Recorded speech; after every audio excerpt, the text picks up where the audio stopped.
For those of you who are here already, we're going to give the attendees another minute to join, and so we'll be starting shortly.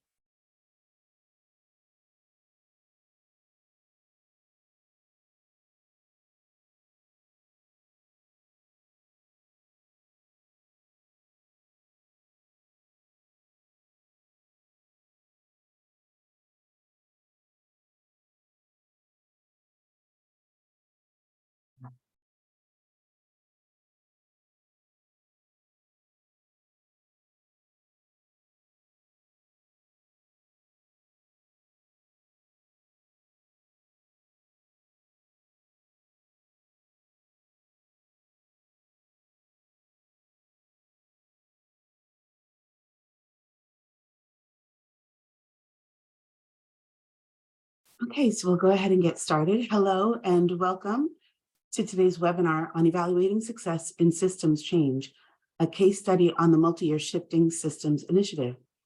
I'm Renee Karibi-White, and I head up the communications function at Rockefeller Philanthropy Advisors, which includes our Insights and Inquiry team. As part of that team, which focuses on the learnings we gain, gather, and share with the philanthropy sector, I'm very excited for today's discussion. But before we get started, I have a few housekeeping items. First, we expect this webinar to go approximately 75 to 85 minutes, depending on the questions we receive. And as an attendee, you'll note that you'll be muted during the webinar. But we do encourage you to use the Q&A button at the bottom. I think that you might be able to use the chat, but we prefer if you use the Q&A button so that we can track and make sure that we get to as many questions as possible.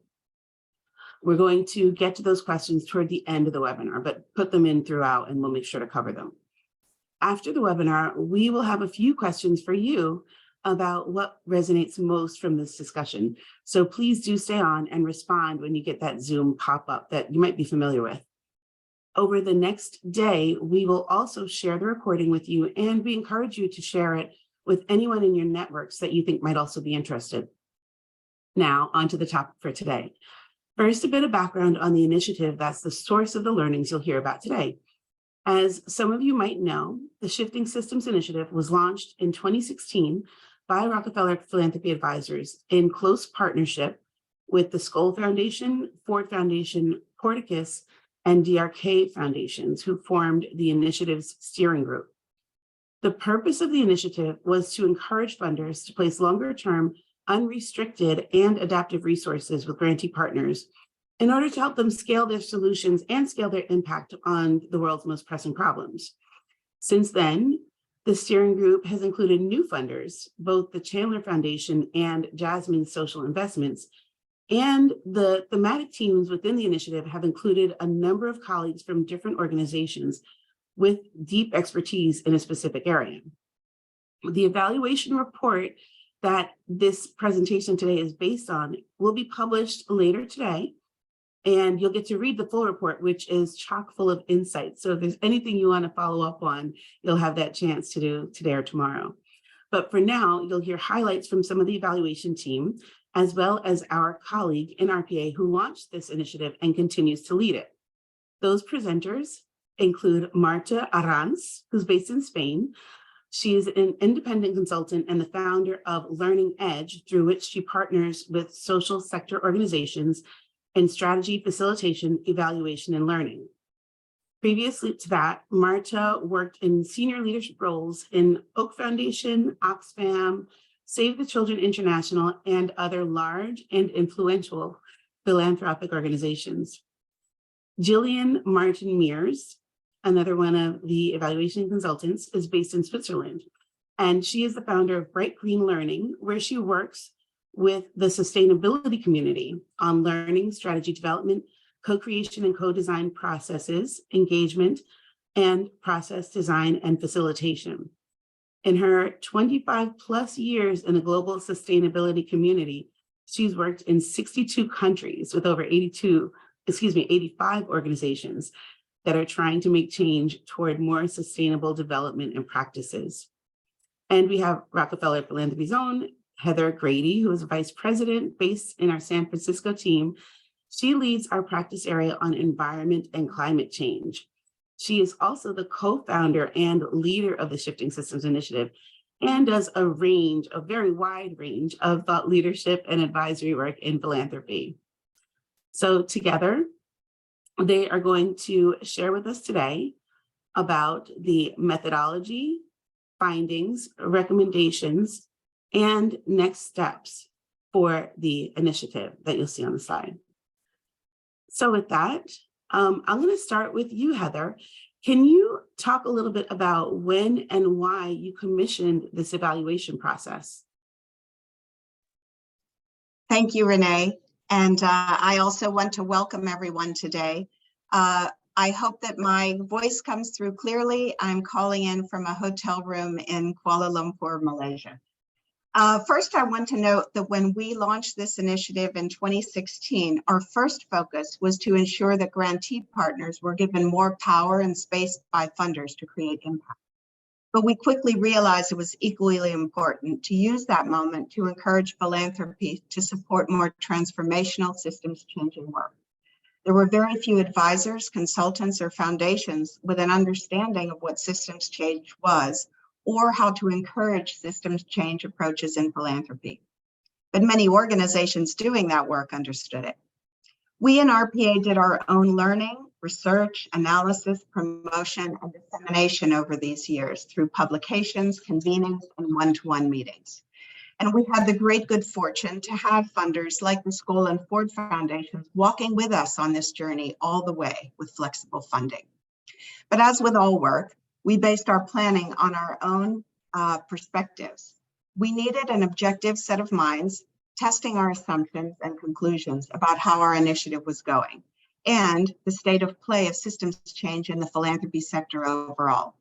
We've interacted with literally hundreds of funders and other partners every year, but it still only gives us a slice of the full picture of the context. Fortunately, we had the budget to commission this evaluation in late 2022 using a targeted RFP process, and we allowed a full 6 months for the 4-person evaluation team to do the work. The evaluation is revolved around 5 strands of inquiry and learning. First, how and to what extent has the philanthropy sector taken up the concept of systems change? Number 2, how and to what extent has this initiative's work contributed to changes in discourse and practice in philanthropy? Third, what were the key successes and challenges of the initiative, and what can we learn from them? Fourth, what have we learned about what works to influence philanthropic behavior and how the sector learns? And finally, what are the opportunities for the operational and governance model of the initiative to be improved? This evaluation has been crucial in helping us decide the future direction of our work in this area.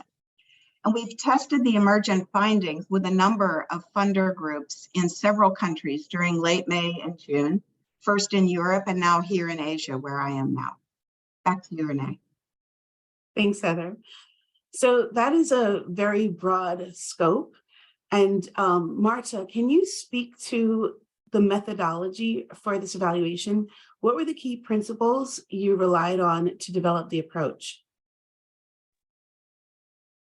Thank you, Renee. So if we can look in the slides, that actually when we thought about the design for this evaluation, we thought that we couldn't just design the evaluation up front, that we needed to keep a lot of flexibility and to think of a process that was going to be emergent. So a lot of the principles that we apply from systems thinking to evaluative work, where we put learning at the center and where we use learning to navigate some of the strategic dilemmas, we try to apply that those same principles in this evaluation. So there was a large emphasis on co-creation. We were taking design decisions along the way with the steering group, with the RPA team, to make decisions about what was most important in the evaluation and in the inquiry. We put learning at the center by making sure that there were lots of smaller and more formal explicit moments to sense make together, to check out what was coming out of the analysis, and look at the findings together to engage with the different strategic dilemmas that were very central to the evaluation. And then we also wanted to make sure that, well, first of all, that equity and power considerations were really present all along the evaluation process, not only in the way we were thinking about the inquiry, but also in the way we conducted, or we tried to conduct that inquiry, trying to think about whose voices are going to be heard and prioritize, and how we engage with the broader ecosystem in a more equitable way. Lastly, we also wanted to emphasize the utilization in the evaluation to make sure that all the learning, the knowledge that was being generated could serve the field to advance the learning and the knowledge in terms of what works to influence philanthropic practice, and that we're going to be talking about today, but also the SSI team to think about the next stages in the evaluation. So really quickly, in the report, you will see more details on the methods directly, but in the next slide, you can see how those principles that we chose translated in evaluation choices. So if we can look at the next slide, please. Thank you. So in terms of the data gathering, we conducted a very in-depth documentation and literature review, included also some pieces that other colleagues like Steve Waddell and Sarah Gemsky participated and produced for the evaluation, like a web crawl analysis and annotated bibliography. And then in terms of the interviews and workshops, we made it very participatory. So we did engage with the evaluation, with the SSI team regularly in different steering group meetings and internal meetings, so we could learn more about internal dynamics and about how the SSI team thought and engaged in strategy. But also we talked to other practitioners and other colleagues working in the field through individual in-depth interviews, but also through participatory workshops with participants to different activities that SSI implemented in countries. And also we organized a roundtable around equity and transformation with some colleagues who are thinking really deeply about these issues.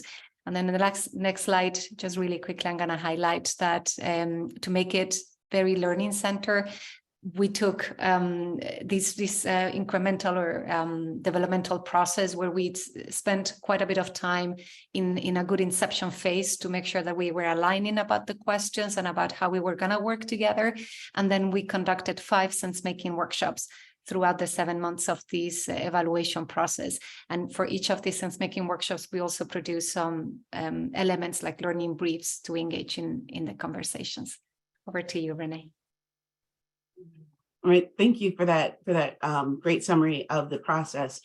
Jillian, can you start taking us through the findings and an explanation of how you came to them?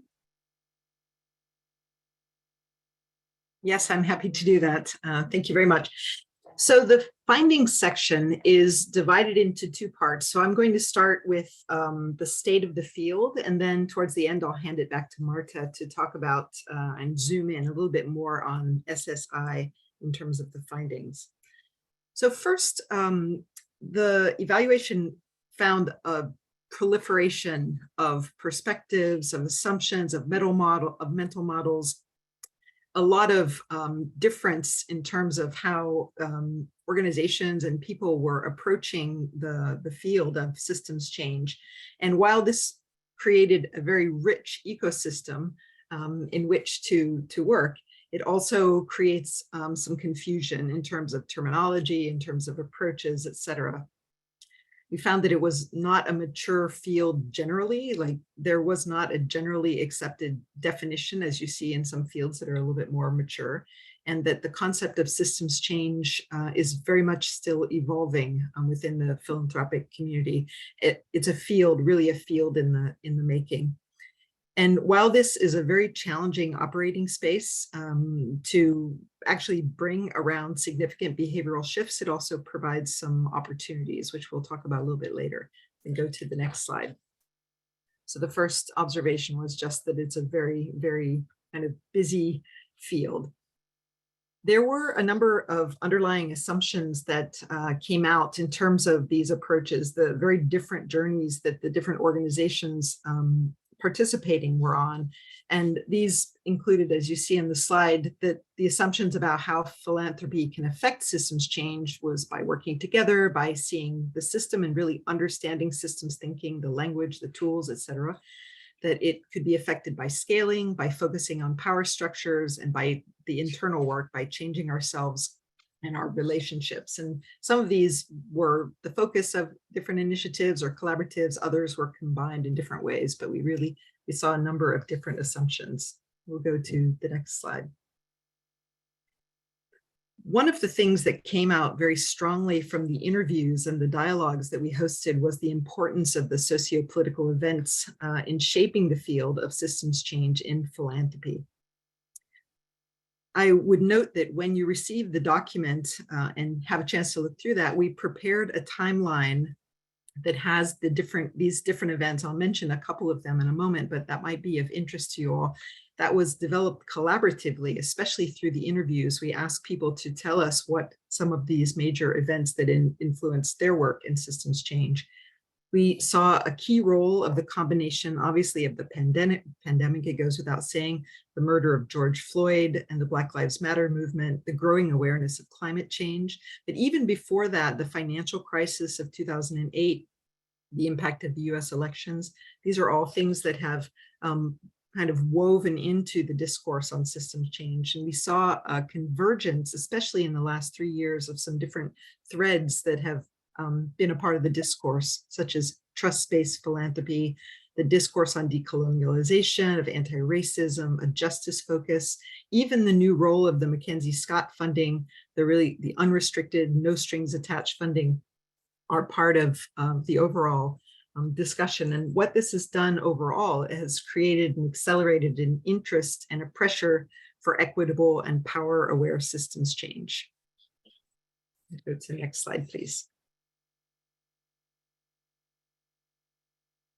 So there are more and more initiatives and adoption of systems change language. And what we heard overwhelmingly was there was a lot of talk and too little action. There was a call for more changes in funding practices needed. This kind of loud and clear kind of message of much talk and not so much walk was really something that we heard all over the world in lots of different kinds of organizations. And people pointed to the lack of quality funding, which was described as multi-year unrestricted funding, allowing recipients to cover their core costs, et cetera. And the adoption of language alone is fairly risky. It adds burden to the grantees to fit into new frameworks and new ways of reporting. It also means that the people who are working on the more transformational change often struggle to raise money for their work.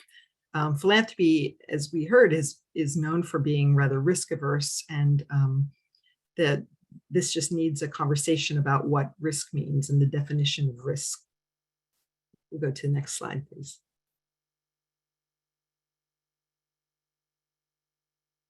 So here, the findings showed that there is some resistance and critique coming from multiple fronts. So there were two sides we really heard. So systems change is a kind of very apolitical and depersonalized field of interest. And then systems change is really a way of being. One of our respondents used a nice metaphor, which was the difference between watching people dance on the dance floor from the balcony versus actually being on the dance floor and dancing. So these two kind of looking at systems kind of from an outside perspective versus understanding and operating under the notion that you are a part of that system. So that was kind of one of the tensions that we heard and some of the pushback. And all of this is much more elaborated in the report, but there was also the notion that systems change rhetoric was a way to exercise power over the system versus really kind of understanding that there are deep links for those where the knowledge is based. So there was a sense that there was an undervaluing of the different ways of knowing from historically marginalized communities in particular. So that was another, some of the findings that came out. Let's go to the next slide.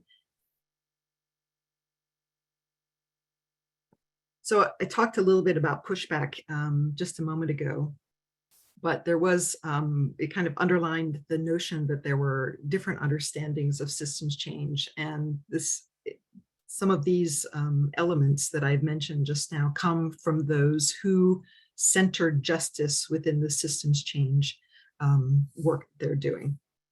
Just wanted to mention that. I've already gone through this slide. So let's go to the next slide. Here you see the iceberg, which is going to be familiar for those of you who are working on system change. Just to make a couple of comments on this finding and some of the recommendations here, like recommendations that come out of the finding, which I'll mention in a moment. Some comments are having such a crowded and noisy space is not necessarily a bad thing, as we need as many actors as possible who are really talking about and kind of struggling with and challenging themselves with work in systems change. But it does require a grounding in this power and equity consideration, as I mentioned before, as a part of the systems change work, and more from kind of talking about funding systems change to actually going into the tools, the training, the frameworks that are available to help think about deeper mindset and paradigm shifts and changes. There's also an importance in the findings that we found on partnering to leverage the strengths from other initiatives and organizations who are doing this work. So that partnership element is also a very important message that came out. Many people are doing different things, but through partnering and collaboration, it helps to start to kind of converge and convene.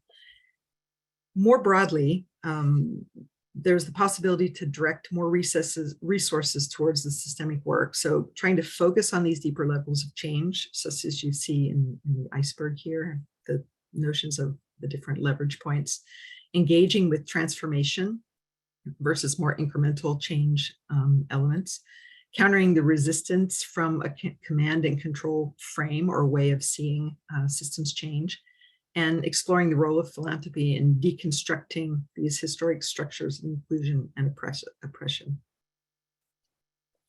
The next slide. Marta, let me hand it back to you to go a little deeper into SSI's contribution. Thank you, Gillian. And I would encourage when you receive the report to go deeper into that, because sort of today really we're highlighting the findings that we think are most useful for the field, but there is much more detail if you go on the report. So thinking about specifically what were the contributions that SSI made to all the different efforts in the field of systems change work in philanthropy. So we are going to divide these findings into 4 points, starting with the reach and the reputation. So we found that we were surprised also by this finding, but SSI per se as an initiative was only moderately known, but the funders that are engaged in SSI, as well as RPA, Rockefeller Philanthropy Advisors, they leveraged their reputation and their networks to talk about sort of the issues that they were promoting through SSI. So let's say the people and the organizations involved in SSI, they do have a really broad reach, and they're quite central in the philanthropic work. And at times, the initiative of the work, it's more identified with those actors than with the initiative itself.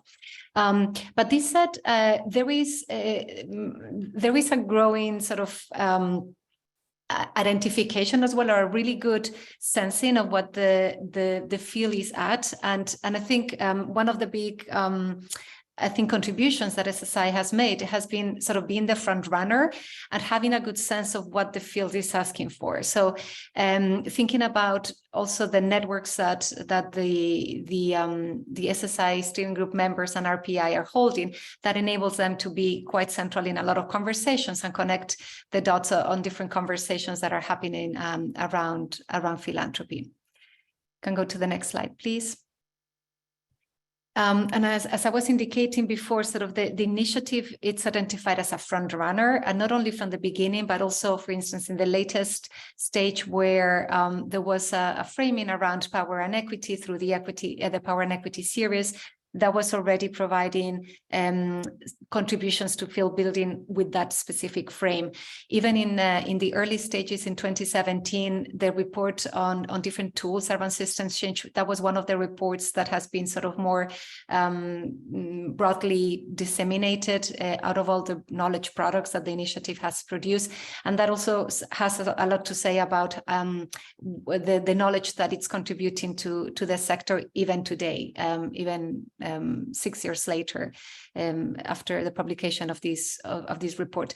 The content is usually well regarded. It's deemed, again, still relevant, and people are identifying the initiative as contributing to field building. Next slide, please. We also found that although members of the steering group and the RPA team, they've been extremely proactive in networking and creating connections between different initiatives and integrating this work in different fora and in different spaces. The engagement per se and the partnership strategies have not yet sort of yielded the type of benefits that they were expecting. There are different reasons for that, but that probably we can comment on later. But in our recommendations, we will also explore this as an area for improvement, and as probably sort of the main the main area that needs to be improved. It's around focusing more on those partnerships. So let's say that SSI has opted for breadth over depth right now, and we are recommending that moving forward. It's probably time to go deeper into some of those partnerships, although that probably made sense at the initial stages to go broader. Next slide, please. Something that also we looked at during the evaluation was the different tactics that SSI deployed to influence philanthropic practice. And some of them were explicit in the strategy, some other were not so explicit, but it was helpful to list them and identify them during the process. And what is most helpful as well about these tactics is that it helped us to, by looking at the effectiveness of each of these tactics, we have learned a lot about what influences philanthropic practice and what is the effectiveness of each of these tactics in different contexts and different moments. So you can see them in the slides. I'm not gonna go through all of them, but for instance, the first one on knowledge generation, we learned that that's a helpful tactic at the early stages of a field of work where we need some language, we need to put name to concepts and ideas and maybe practices that we might have an intuition about, but we yet don't have a language for or a name for. So conceptualizing, framing, even providing some tools at the early stages of a field of work can provide very helpful, but they're not sufficient to then change practice or to shift sort of attitudes and mental models that are at the origin of those practices, right? Another example, for instance, the peer-to-peer influencing, the third tactic, can be very, very effective, particularly in philanthropy. A lot of foundations want to see what other foundations are doing, and we want to learn from each other, particularly if there are aligned foundations in terms of values. But there is also a risk that these peer learning spaces also become a little bit of an echo chamber, and we learn from each other, but not necessarily challenge each other's thinking and stretch each other's thinking if we always talk and learn from the same circles of practitioners. So just a couple of examples to showcase how this evaluation has also helped us learn about what tactics can help change philanthropic behavior. Next slide, please. The targeting choices. So this was a really central question in the inquiry, how SSI had done the targeting and the audience strategy around engagement and audience and targets. And basically, we found that there were two main assumptions underpinning the strategy. The first one is that new and emerging philanthropy would be quicker to change and embrace different funding modalities because the way of working, they're still less mature, less institutionalized. Okay, and then if we can go to the next slide, please. And then there was a second assumption that in philanthropy is usually quite a hierarchical environment. It's top down, so particularly in private foundations. So it was good, it was effective to work with senior management, with C-suite and with boards to start creating change within those organizations. So what we found in the evaluation is that the first assumption maybe didn't quite hold true entirely, because, or at least not as we were thinking about it, because we learned that even if there are new in some geographies, there is a whole new emerging philanthropy. This new generation of philanthropy doesn't necessarily respond to the same norms and the same practices that philanthropy in other geographies. And we're talking, for instance, around countries like Colombia or India, where there is a new philanthropic sector that's being developed, but they're not necessarily operating in the same way as US philanthropy or European philanthropy. So that assumption, that first assumption, just was partially holding true.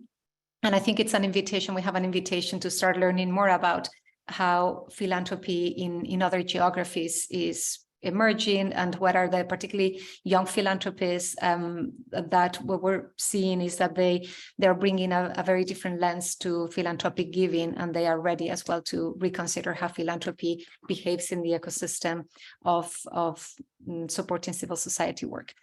The second assumption, on the contrary, it was proven true, and this is really helpful as well as the SSI team is thinking about the different options for the future and engaging with future strategic choices, because we found that even if in foundations where increasingly more staff, it's motivated to fund differently, to do more transformative work, to advance thinking and practice in the direction that SSI was promoting. The boards usually are as identified as the main bottlenecks for some of these changes in practices. So sort of working with senior managements, working with boards as a way to drive transformation in philanthropy is a good strategic choice. Next slide, please. And then today we would not go a lot in the details around the internal way in which SSI did strategy, but as in many funder collaboratives or collaborative spaces, we found that SSI, different members in SSI were holding different perspectives around the work, around the purpose of the initiative, and what was the niche, and particularly in the beginning where a lot of these questions needed to be negotiated and clarified, that took some time to position the initiative in the way it is today, or to cover really clear identification of the purpose and the proposition that SSI was bringing.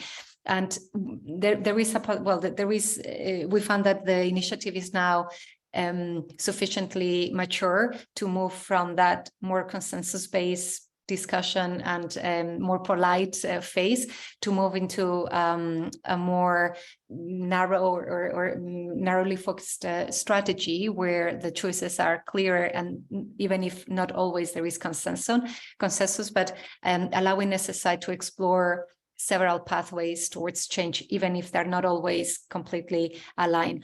What we think is really important is that they are not contradicting each other, they're not pulling into different directions, but we found that there are different ways and different pathways to influence philanthropic practice that can be mutually supportive. And it's not about choosing which one is better than the other one, but it's about looking for complementarities.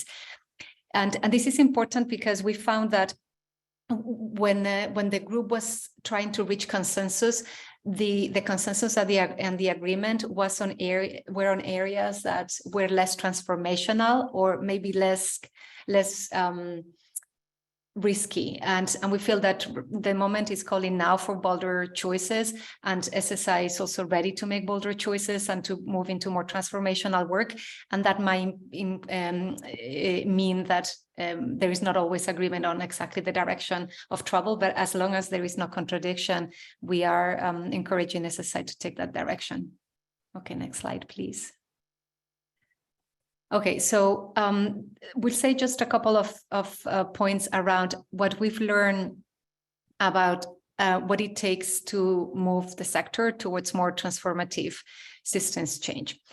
The first, and also these choices are informing different scenarios and different propositions that we are presenting in the report for SSI to consider. Something that we've learned around from transformational learning theory is that people not only learn by, or mostly it's not enough to learn just by hearing, listening concepts or by practicing even experiential learning, but by engaging with what literature calls also the orientating dilemmas, right? So it's almost being faced with information and experiences or situations that really challenge our current mental models to a point that we let go all the old structures, the old ways of looking at things, the old frames that we keep in the way we engage with reality, to start allowing for the new frames to come in and to allow other ideas and other perspectives and other points of view to permeate and to help us look at the work that we're doing and our and how we show up in the work in a different way. So we are inviting the SSI team to be thinking about what it takes to bring philanthropy along in such a journey, in a more transformational journey that allows to unpack and to challenge the current existing mental models. And then there is a second proposition that I mentioned also before, that it's really important that SSI, as they continue supporting learning in the sector, that they think about how this habit or this pattern that we observe of philanthropy, learning from philanthropy, and trying to come up with alternatives where we can introduce or hear from different perspectives, different experiences that can challenge those mental models that I was just mentioning about. So that's gonna not be possible if we if we don't break that pattern of how philanthropy learns. Okay, next slide. And I think it's, yeah, we're over to Renee again. Thank you. Thanks for that explanation, Marta and Jillian. Heather, there's a lot to process there. Earlier in the conversation, you spoke about some of the ways, very briefly, about what you're doing to process it. But can you speak a little bit more about what was the most surprising for you from this evaluation, and give us a little bit more information about how you're processing the results? Thanks. Let me first say, I think right now I'll just talk about our reactions to the findings, and then we'll hear a little more from the team about recommendations, and then I'll come back to that. But I would say our RPA team and our steering group overall really agreed with the findings. A few surprised us. And I think maybe the viewpoints were just stronger than we had thought. So for example, the pushback about if we're just talking, if foundations are just talking about using a few tools here and there, or just using the jargon and not really changing practice, that there were stronger reactions than we had realized. I want to mention a few points that we would really underscore. We absolutely agree. There's been an incredible increase in talk and in effort on systems change. There are more funders talking about it, more consultants are advising on it and giving help, more think tanks are working on it. But it's definitely an emergent field and a dynamic field, and there's a lot of confusion even about the basics. We hear a lot of talk, but we see less action, particularly in foundations actually revising their policies and practices, being more grantee centric, that we see a real hesitancy to commit to long-term funding, to take more risks, and to embrace complexity, and to really shift power out of the funding institution itself. We know that funders need to support grantees to focus on deeper levels of change, and that's, mental models and mindsets, values, attitudes, and beliefs. This takes a much longer time, and it's not easily measurable with the measurement frameworks that most funders are still using, even though it's much more indicative of creating durable positive impact. Regarding just one point on our processes and the initiative itself, we agree with the finding that, I'll quote, engagement and partnership strategies have not entirely borne fruit, which has limited the impact of the initiative. Agreed, but I have to say COVID was an external factor that it was really difficult to overcome until this year, but point well taken. And we're glad that the pandemic is not affecting our work as much as it was over the last few years. Back to you, Renee. Thanks, Heather. So Marta and Jillian, I know that there are some broader recommendations for the field that you have. Can you go through those? Sure, I'll be happy to start. The recommendations are organized into 3 parts. So on the strategic focus, on partnerships, and on governance. So I'll speak about the strategic focus, and again, I'll hand it over to Marta for the last 2. So the recommendations, you won't be surprised that the recommendations have emerged from these findings. So they're going to sound, in a way, they're underlining some of the key points from the findings that you just heard from the 3 of us, actually. The first one is to make systems change work about transformation. So the call is for philanthropy to be bolder and to make systems change not about incremental change, but to focus on transformation and really to work on paradigm shifts. So work at those deeper levels of intervention. It's the first one. The second one is about working on those deeper levels. And that is not only for people operating in the organizations, but on the organizations themselves. And for this, it takes that inner work that we talked about to really build on and make that shift. The third is about challenging whose experience and knowledge is valued. So we talked about the importance to not just succumb in a way to groupthink and to speak amongst others who are working in the sector, but really to take steps to value historically undervalued perspectives, to acknowledge the expertise of change makers, of activists, of community members, and of community-based organizations who are really at the forefront of the transformational change work. We'll go to the next slide, please. We had a set of recommendations that came out of initiatives that were run by the evaluation. One was the Power and Equity Roundtable, and I would encourage you to actually have a look at the report because the Annex 1 of the report gives a very good synthesis of the outcomes of this roundtable, and it really fundamentally shaped the recommendations. There were 3 specific ones that we wanted to pull out for this. First was to just embrace the plurality and work in collaboration with others in the field towards transformation. So that, again, that partnership component, to contribute to organizing funders towards being more radical. So just to help and to kind of support others who are working in that space to be more transformational, more radical. And the third was to beware of the colonial mindset and extractive practices. And that was really about, how to open up spaces that might have been more closed before or previously closed, how to open up some of the conversation and dialogue spaces that are happening in the philanthropic community and increasing the participation with some of those people who are at the forefront of the transformation process. Go to the next slide, please.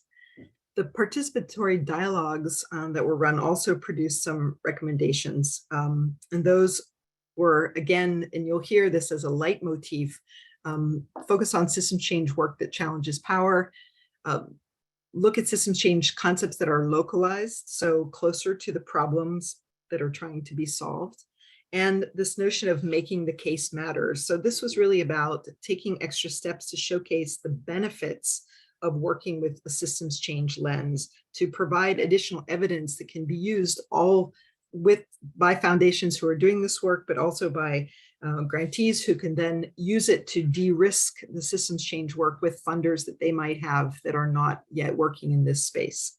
So really trying to provide that additional evidence and make the case for systems change that's focused on transformation. So those were the strategic focus recommendations. Marta, let me go to you for partnerships. Thank you. For partnership, I mentioned already a little bit before around the targeting strategy, but when it comes to partnerships, particularly as you will read in the report, that we are recommending sort of a narrower strategic focus. That also means collaborating, developing stronger partnership with others and collaborating more with others, because no initiative, Julian already talked about the proliferation of initiative and actors interested in systems change work, which is to be celebrated. But there is a risk that this proliferation also translates in fragmentation. But instead, we talked about the possibilities of bringing more connectivity in the sector, and also helping each of these initiatives and these actors to find the niche where they are best positioned to push for the same objectives, the same goals that as a field we're talking about. And that requires collaboration, and also requires infrastructure for collaboration and network weavers and transformational, let's say, actors that are supporting the field to come together and to be functional. Okay, and thank you. Next slide. And on the governance, I mean, the report also talks more about some ways in which to reconsider the current governance structure and the relationship between sort of funders and RPA. Although it's a really interesting model, and they've been really funders in the initiative have been very mindful about power dynamics, about the role they wanted to play in the initiative. And I think it's a really interesting, well, there is a lot of learning from this experience. But something that we're proposing for the next stage is to bring in another layer of perspectives, particularly with external perspectives from grantees or practitioners working in the field that have different backgrounds, different experiences, and are coming into this work with very sort of different additions and different proposals that can refresh the thinking in the group. So thinking about some sort of external advisory group that can support the team, do their best thinking, and particularly stretch their practice. We talked a lot what it takes to be learning and being a learner in this journey, and that requires also some support from critical friends that can hold us all accountable for our learning commitments as we move forward. I think that's it for the recommendations. So over to you, Renee.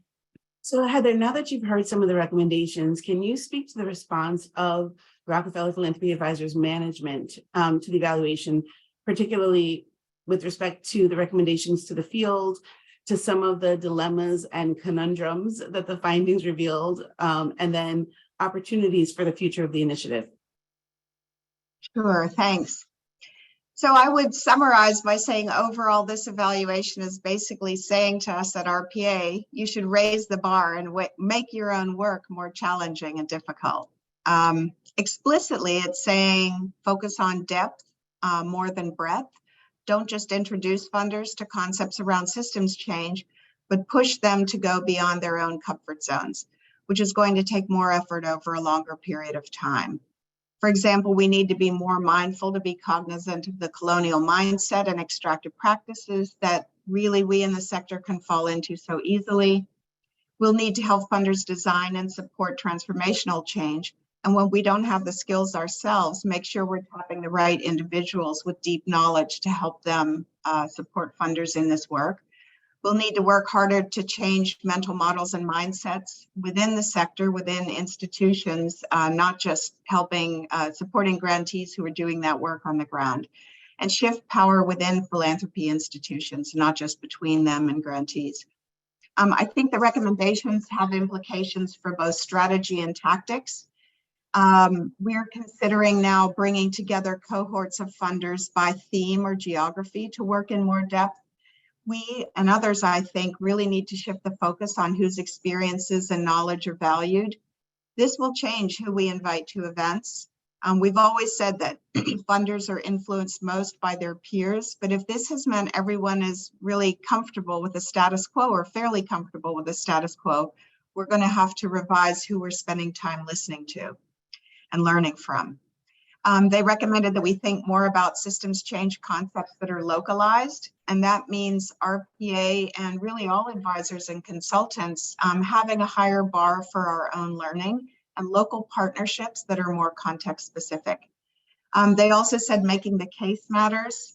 We agree with that, but we're going to need to document and show more compelling case studies on how grant making and investing return-seeking capital can have or has failed to have to really create transformational change. We have to work with others to create experiences that stimulate those personal epiphanies that really change an individual funder's behavior.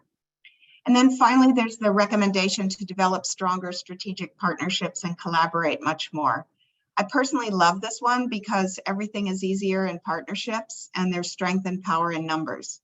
We found this finding and recommendation intriguing because frankly at RPA, we think we're good at this, at partnerships and collaboration. However, we're obviously not good enough.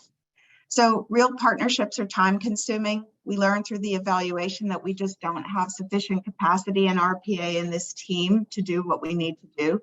So we'll be hiring modest additional staff capacity to strengthen particularly our partnerships and make sure that they're not superficial. And we'll look for partners for alignment with the principles of the evaluation findings and by geography. So whoever's listening out there, please register your interest. And then related to this, finally, our steering group is amazing. And at the same time, we agree with that recommendation that we need to have more diversity in the type of experiences and individuals who are guiding them. So we'll be looking for that as well. So I want to just thank again the evaluation team for a set of findings and recommendations that will surely help both us and I think the philanthropy sector at large do better. Renee, back to you. Thank you so much. So we have some great questions and they revolve around the structure of the report, the structure of the evaluation, and then some broader general questions. So we'll just popcorn them. The first one was there a particular focus on different geographies or contexts in the evaluation, or of participants working in and from different countries or regions?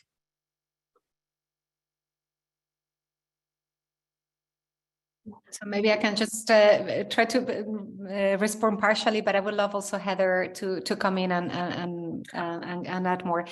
So in the evaluation design, again, we were looking for diversity in perspectives, and that also included geographic diversity. So purposefully, we tried to invite people who were working in the broad field of systems change work in different geographies. Obviously, there is there was a predominant sort of US and European perspective into that because of the networks and the types of initiatives that exist out there that are supported by European or American philanthropy. But we also, to compensate for that bias, we wanted to, we and RPA agreed with that. We organized also participatory workshops in all the countries where SSI had run activities. So that included India, China, Colombia, Kenya, and Brazil. And the result of those participatory workshops, I want to also take the opportunity to thank all the participants that, even though they had engaged years ago, they still showed up and they engage in a very exciting and fascinating discussion about the evolution of system change work in their local context, but also of the effects and of SSI's work as a result of that workshop and what happened with those participants. So in that way, we try to introduce those different perspectives. Heather, maybe you want to complement. I don't have anything to add except that we would love to keep engaging in those countries and potentially others. You know, there's a limit on how much we can do or support, but I think staying with those geographies would be fantastic. So the next question is actually two questions that are related. It's what would it take to create the kind of shifts needed and recommended here? And I'm going to tie that one to, if you could magically enforce a policy that all foundations and grant-making entities would follow, what would you recommend based on what you learned?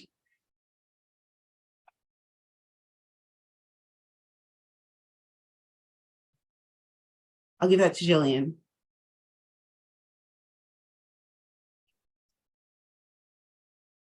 Well, I think, you know, especially for the second question, I think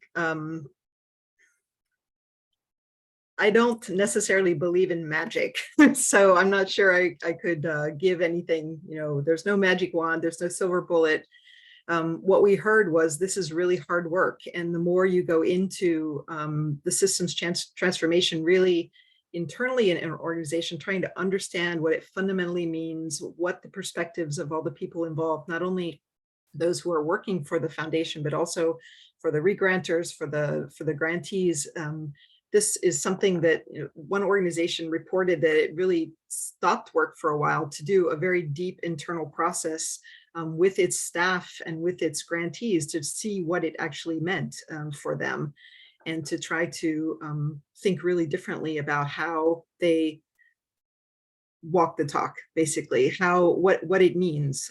So they had, you know, a lot of very good intentions and principles, but when it came to the actual operationalizing of those, they had to really stop and do a very deep, reflective internal process to understand where they were being consistent in all aspects, from the board all the way down to program managers and further even vendors, and where they were being inconsistent with that. And so I think, you know, as I mentioned, no magic bullet, but the deep internal work is certainly a good place to start, and asking some of those really hard questions about how do we make this a reality for our organization. All three of you actually mentioned that point about there's a lot of ideology that's changing, but not action. And so aside from that deep internal work, what are some of the barriers that you've seen as part of the evaluation process to driving that? And how can organizations get around them? One of the things we picked up, because this evaluation also included a documentation review, the web crawls we mentioned, there were a lot of different parts to it, but it was interesting looking into some of the other initiatives at some reports of barriers that came from program managers who were really interested in the systems change work and were really making a big effort to learn and try to make changes, but some of the resistance they got internally with their governance structures, with the people up and down the line managers, et cetera, and how frustrating that was. And even burnout was mentioned sometimes when it came to people who had, at the programmatic level, very ambitious systems change kind of goals, and then the resistance that they would get within their organization to making that change. So I think one of the barriers is really trying to get an organization on board wholly to put the resources to learn about it, and also to help at the governance level understand that it's a priority and it's something that means change. And one of the quotes in the report is that transformation can be uncomfortable. It's sometimes an uncomfortable conversation to have, and to have that internally in an organization, from the program managers all the way up to the top, is something that takes quite a commitment. I would just Renee, be I want to add something. At RPA, we host projects in our sponsored projects team. In my portfolio, there are about 45, and altogether there are about 100. We give away something like $500 million a year, 400 million in grants. And so hundreds of funders are providing grants to RPA, which our projects are making grants to grantees around the world. We see all the different grant formats, all the different ways that all the different funders ask for progress to be measured. It's crazy. It is You know, imagine being a project and you're getting money from 25 different funders and they all have their own formats and they all want you to measure different things. And this one project basically has one strategic plan and one set of outcomes and one set of activities that they're planning. Why do they have to measure so many different ways for so many different funders? And I feel like a lot of people in the philanthropy sector, even if they want to do things differently, are trapped in the measurement frameworks that we have risen to. Someone made a comment recently in one of our discussions in Europe, the canonization of things in philanthropy. So we talked about decanonization because we've really raised things to a level of high art where it's really just whimsical preference sometimes of different funders of what they want to be measured. And I think that's something we really all have to unpack more. Marta, did you want to add something to that as well? Yes, thank you. Really quickly, I think, I mean, something it's coming really strongly in the recommendations that we heard from the people we talked with and from the workshops is that, I mean, maybe this is a little bit provocative, but I think it's important that we have this conversation, that it's almost like the elephant in the room, that philanthropy is also a product of the current market, the current sort of historical context, and sort of the work that needs to happen. It's a deconstructing work, and it's a challenging work because it's about sort of rethinking our position and our power dynamics and our level of influence, and what redefining what good philanthropy looks like. And that includes sort of, again, like revisiting the structures, the mental models that are shaping philanthropy today, and to do that in a way that, again, that it's not dominated by sort of global minority mindsets, no, into these work. That's going to take time. But one really important message that we also heard is that please don't stop funding while you do this work. No, sort of there is this centering equity and transforming power dynamics, but don't go on retreats forever and stop funding. Continue channeling the resources that the field is needing. And also think that sometimes it's not so much about sort of the policies and the rules internally in organizations, but again, about the attitudes that people working in these organizations have, and the skills and their backgrounds and their experience with this work, that needs to be almost more sort of putting more emphasis on the personal relationships could to help us all become more human and advance in this work. So Heather, I loved the analogy about being trapped in the measurement framework.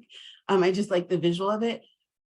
Earlier you mentioned, and all of you mentioned, about changing who we listen to. Would that, if funders actually went through with that in the degree that we would like them to, would that possibly help to make that change? And if not, how could we move forward in that?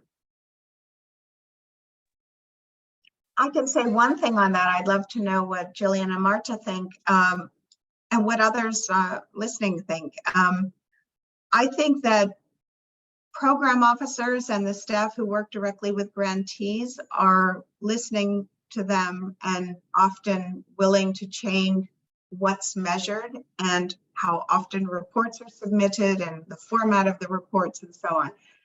They're in a learning journey often with the grantees, but I think the issue is that in the senior levels, in the C-suite and at the board level, think about, if you're in a foundation right now, think about how often does your board get to listen to the wonderful range of grantees that you're supporting. Board meetings might have one, you know, it becomes a bit of a so-called dog and pony show. A grantee comes in and talks about their work. There's half an hour of Q&A and then they leave. It's not deep listening that goes on over time. That's why I think we have to work harder to say at different levels of institutions in philanthropy, there are opportunities to listen directly to communities and the organizations that are supporting them, and think about how does that map to the policies and the processes and the procedures that we have set in place as institutions.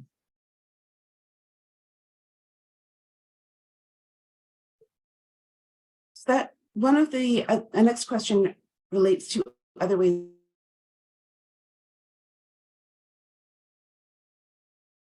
of learning. So we talked about learning from the grantees, effective learning.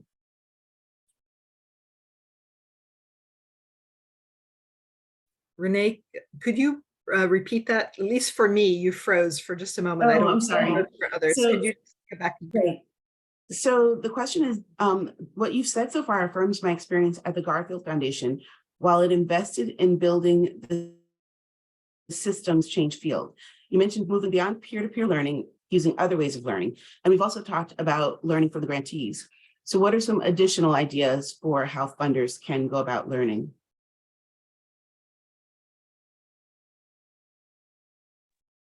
Maybe I can give a couple of ideas. So in the report again that you'll be able to read very soon. So we analyze, I mean, not only the different learning tactics, but the effectiveness of each of these tactics and how to use it in combination with others in others. So it's more sort of a reflection of what works under what circumstances of each of these tactics. But sort of, I think our interest in the learning is not just the learning by itself. It's a learning journey that translates into a change of behavior and practice. And that's where that particular purpose is where we find that the challenge is that foundation staff can go on learning courses or on learning journeys, but unless they are supported as well after or doing that journey to translate whatever they're learning, to translate that in changes or in shifts in attitudes in their internal organization, that's not going to be as effective. And we found that there are different ways of doing that. We talked already about sort of the power that senior managements, that senior leaders, that boards play in shaping culture and decisions in organizations. So it's almost sort of, we have to do these sort of semi-advocate learning journeys where people are learning about concepts and are sort of faced with this. We were talking about the orientating situations where they unlearn, but also as they learn the whatever new perspectives and new ways of new frames to the work, they also require accompaniment to translate that into changes. Is there, aside from, oh, Jillian, did you want to respond? I was just going to mention this, one of the recommendations was about making the case and the importance of, sharing the learnings, sharing the success, but also sharing the challenges as organizations go on those learning journeys. And so it's important to find forums and fora where the foundations can actually talk very in a trusting, safe environment about some of the challenges to doing this, but also, some of their successes. We heard about the importance of the SSI reports, especially early on when it came to helping, in a way, de-risk the environment. They were talking about the tools, they were giving examples of what organizations were doing. And in a way, they de-risked it. It was possible for people then to use that as evidence to try to help the learning in their organizations for those who were kind of a little farther behind or in a different spot when it came to learning about systems change, but also created risk in that if more and more organizations and more foundations are actually working in this field, then why aren't we? And so I think that, making the case, sharing the evidence, sharing the successes, but also some of the challenges is another great way to help learning across organizations. Is there anything that NGOs and non-funders can do to help take this work forward, aside from being there to talk to their funders and being vocal about it?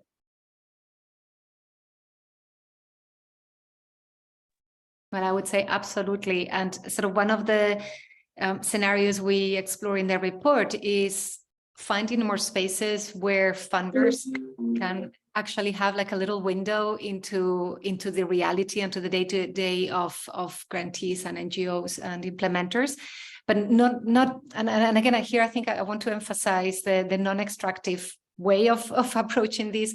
And we've heard from many advocates, change makers, practitioners that are sort of on the forefront of the work, how it has become almost like a trend to be invited to spaces where they talk to funders to try to change the funders' mindsets, and they there is a little bit of fatigue, and some of them have talked about how this is also distracting from the work they need to do. So I think we need to be, I think absolutely funders have a lot to learn from implementers, but we need to find ways of doing that in a way that it's not, again, not distracting from the main work, that it's equitable, that it's supportive, and that also adds value to the work that the grantees are wanting to do, not only value for the funders learning.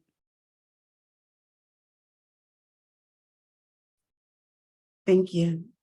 One of the next question is about it's about an assumption, and it reads: I noticed, Grantmaker, that sometimes people and organizations don't want to collaborate based on political strategy or even personal differences. It shouldn't be that way, but that is reality. Don't you think that the idea that people want to collaborate is an assumption that needs more careful testing? Because that was not listed as one of the assumptions in the report.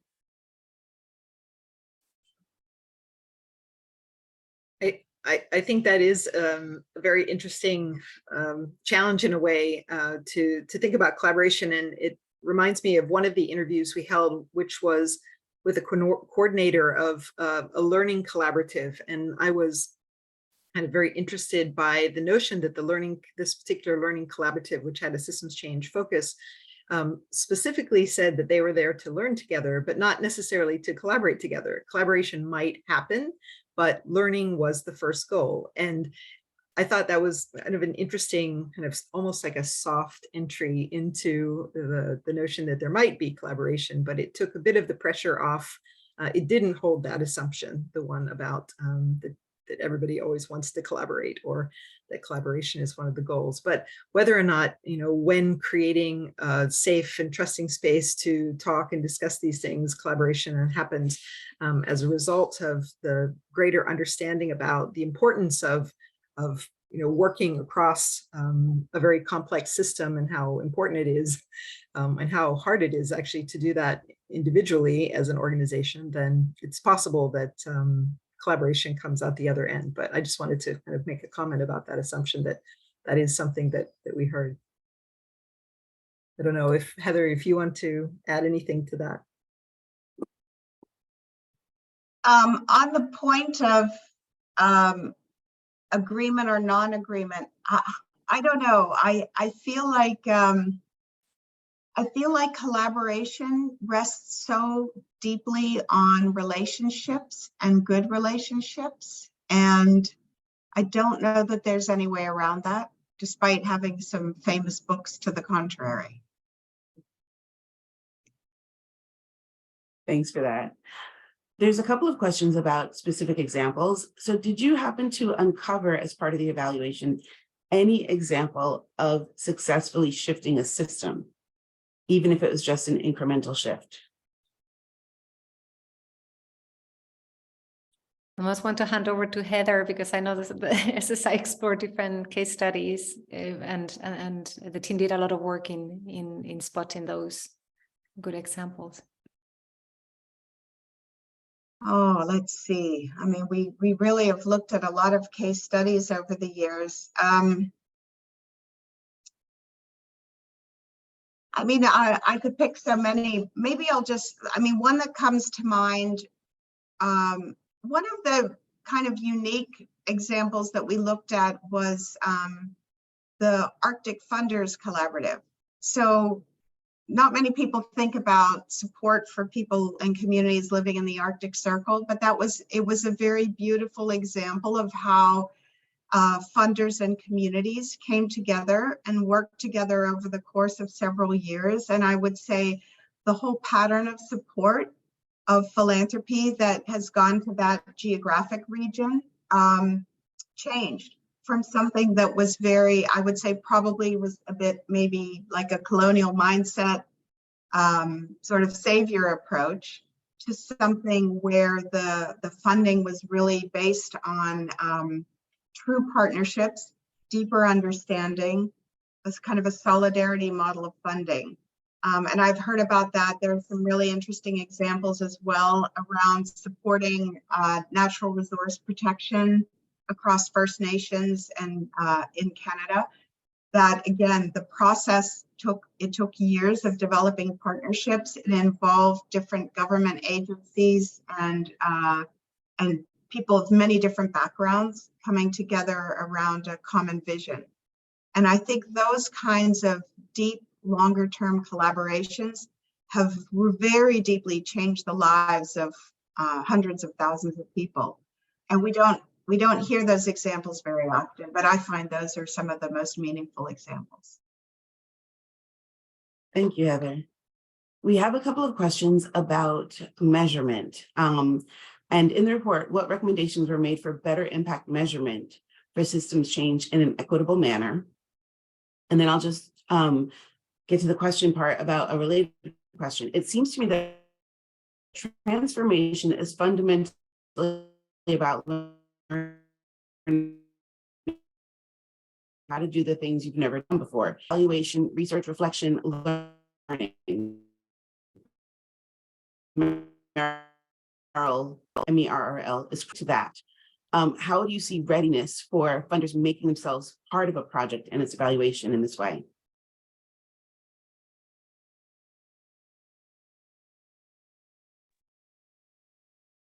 So first, are you familiar with the MERRL concept? I guess is the first question.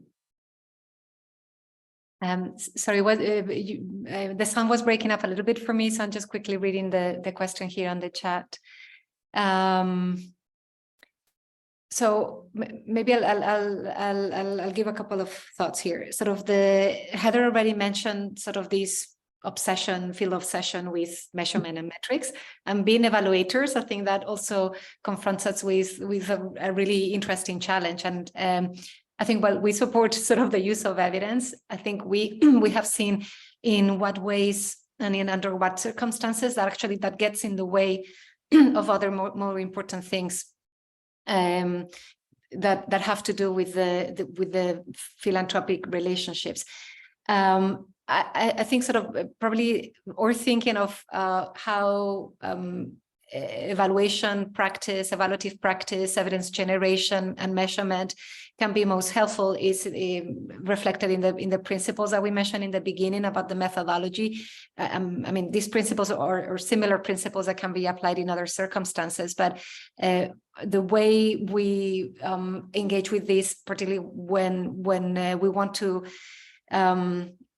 engage with complex environments and with systemic thinking or systems change work, it's leading by learning, and introducing a lot of spaces for reflection, for sense making, not thinking that any single actor in the system holds the truth. So we need to, or role as evaluators is also to gather these different perspectives, to synthesize it, to bring it back to those that are doing the thinking, and to support and to provide evidence that it's not necessarily always very conclusive, but that helps engage with the strategic dilemmas that are at hand. So that strong connection with the decisions that need to be made, rather than just a disconnection or a frame really about accountability as understood as a way of exercising power on resources, right? So maybe I would refer back to we have a whole annex on the methodology, and there is a lot of other literature that talks about that particular approach. Thanks. So there is a recognition that systems change can't happen through philanthropy alone. And so there are a couple of questions about connections to other actors in the capital continuum. How is the initiative approaching the challenge and opportunity of engaging with those other actors is the first part of the question. Heather, maybe you can answer that, excuse me. And the second part is, if you have any thoughts of the role of government as a lever to catalyze system change, and if they were included in the analysis and evaluation. I can start. I think the findings really showed the advantage of, I mean, for me, I don't know if it was put this, how can I say it? Maybe this categorically in the report, but thinking about if philanthropy wants to support systems change, part of it is about the how and part of it is about the what. And when it comes to and so we've been talking a lot about the how, because it has to do with power issues and how funders relate to the grantees who they're partnering with. In terms of the what, I think it became really clear in the examples that we have worked with over the years that if philanthropy wants to support a certain mission or vision of change, that there are so many different types of interventions that are required. And I think that's where we see philanthropies are learning nobody can do it alone. So for example, if it's something around improving people's health, that we need public policy change. So that requires working with the government. We probably need better direct service provision and perhaps prototyping better ways of doing services. We need shifting awareness and public mindsets. Is health a human right or not? And if it's a human right, then what are the obligations of government departments or others to support? It has to do with working with private sector actors to make sure that they are accountable for their role in providing good healthcare. So I think, you know, one of the key lessons here is there's no one sector alone that can create durable positive change. And when funders have a portfolio approach that's looking at different levers and different interventions, and insofar as no funder can do it alone, but is working with other funders in collaboration, creating really a much broader, expanding the boundary of both the problems that are analyzed and the solutions that are put forward, that's really going to make a bigger difference. It's really turning on its head this idea of funders just supporting a project with a grant, which is fine, but if we all did that, we wouldn't make very much change in the world on the most intractable problems. Thanks, Heather, for that. We have time for one or two more questions. So the next one I'm going to take is what from the report might be transferable to corporate entities in the corporate social responsibility world? And what role do you see corporations and leaders playing with shifting systems and the initiative, particularly in the coming years? So Marta or Jillian, maybe you can answer for the evaluation, and then Heather, you can answer for the initiative. Thank you. So I mean, the initiative actually has a whole stream of work around working with impact, social impact investment, and maybe Heather can elaborate more on that. But I would maybe refer to the different tactics that we talked about the different tactics to shift practice through learning. One of them is also engaging with the whole system, and exactly what Heather was describing just now. To solve systemic issues, the more collaboration amongst the different actors existing in the system, the more chances are that we can drive change at scale, right? So corporate actors do have a role to play, and everything that we've learned around how organizations function and the ways of organizing also or learning in organizations can also be applied to for-profit organizations. And I know that Jillian's work has focused a lot on that. Maybe she has something as well she wants to share.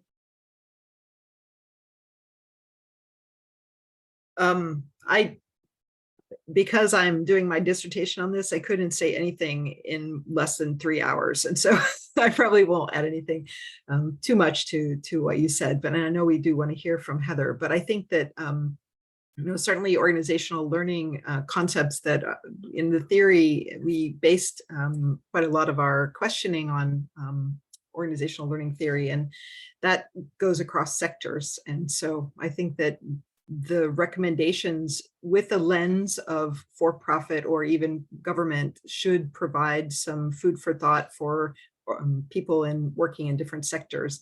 I don't think that they should disregard these because we're focusing on foundations, because kind of the basis for the inquiry was really about how organizations learn, how organizations change, and the kind of change that they can promote in the work that they're doing. Heather, why don't you jump in? Well, I just want to add one point. We work with a lot of corporate philanthropy, and I think corporate philanthropy and corporate foundations have just as much to contribute to systems change as philanthropic capital or impact investing that's coming in from other sources. I think one thing that is more prevalent in corporate philanthropy is the idea of attribution. So we gave this much money and this is what happened. And that can be to prove it, to demonstrate that to the consumers of the product or to demonstrate that to the employees of the company.